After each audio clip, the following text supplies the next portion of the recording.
पवार साहेबांकडे सकाळीच गेलो होतो.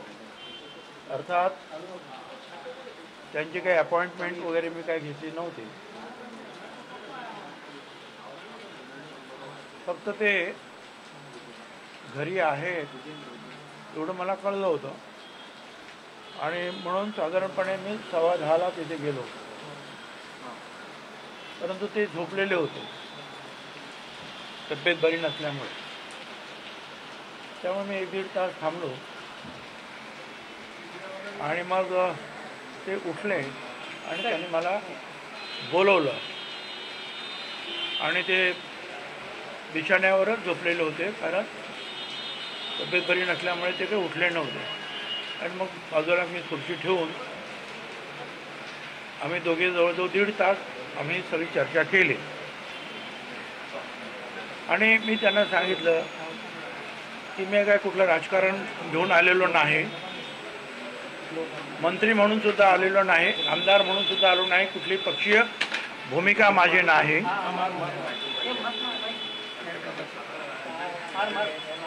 पण महाराष्ट्रामध्ये ओबीसीना आरक्षण देण्याचं काम तुम्ही राबवलं.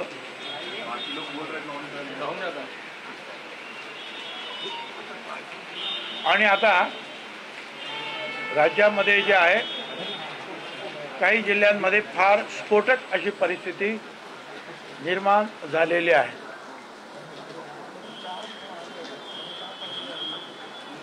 काही लोक जे आहेत ते मराठा समाजाचं हॉटेल आहेत तर तिथे जात नाही.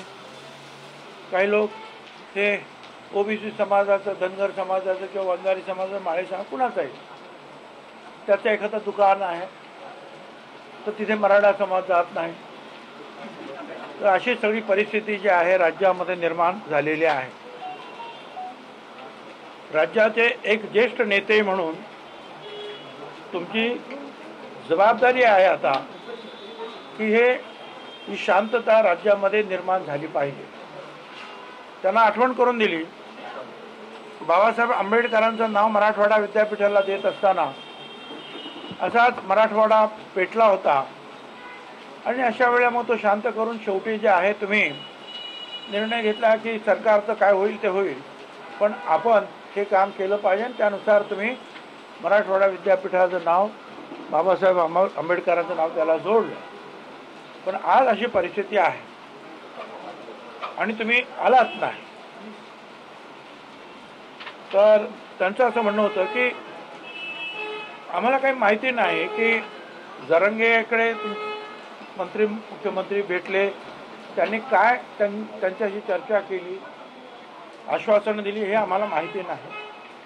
तुम्ही हाके, ससाने आणि वाघमारे यांचं ओबीसी नेत्यांचं उपोषण सोडायला गेलात, तुम्ही त्यांना काय सांगितलं तेही आम्हाला काही कल्पना नाही, असं साहेबांचं म्हणणं. तर म्हटलं आम्ही तर काय हाके आणि त्यांना सांगितलं, सगळ्यांना उपोषण करणाऱ्यांना, की कृपया तुम्ही उपोषण सोडा, कारण असं उपोषण करून वातावरण तंग करून चर्चा होऊ शकणार नाही. आपण चर्चा करून काय मार्ग काढायचा तो काढला पाहिजे एवढंच आम्ही सांगितलं. बाकी आता जरांगेंना जे काही मंत्री भेटले किंवा आणखी कोणी भेटले त्यांनी काय सांगितलं हे मला काय माहिती नाही. ते तुम्ही विचारलं पाहिजे, मुख्यमंत्र्यांना विचारलं पाहिजे. आणि तुम्ही आज राज्यातले सगळ्यात ज्येष्ठ नेते आहेत आणि सर्व समाज घटकांची काय परिस्थिती गावागावामध्ये आहे, जिल्ह्यांमध्ये आहे याचा अभ्यास तुम्हाला सगळ्यात जास्त आहे. आम्ही मंत्री झालो, मुख्यमंत्री झालो म्हणजे आम्हाला सगळ्याचा अभ्यास आहे असं समजायचं कारण नाही. त्यामुळे तुम्ही आता याच्यामध्ये पुढाकार घेतला पाहिजे. ते म्हणाले बरोबर आहे, पण आम्ही आलो नाही कारण आम्हाला काही माहीतच नाही की तुमची काय अगोदर चर्चा झाली आणि 50 लोकांमध्ये कशी काय चर्चा होऊ शकते.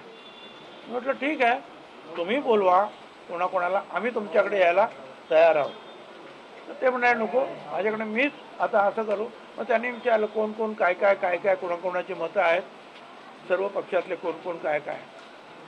मग ते म्हणाले की असं करतो, मी या 1-2 दिवसात मी स्वतः मुख्यमंत्री शिंदे यांच्याशी बोलतो आणि आम्ही 2-4 लोक जे आहेत, जे आम्हाला पाहिजे आहेत,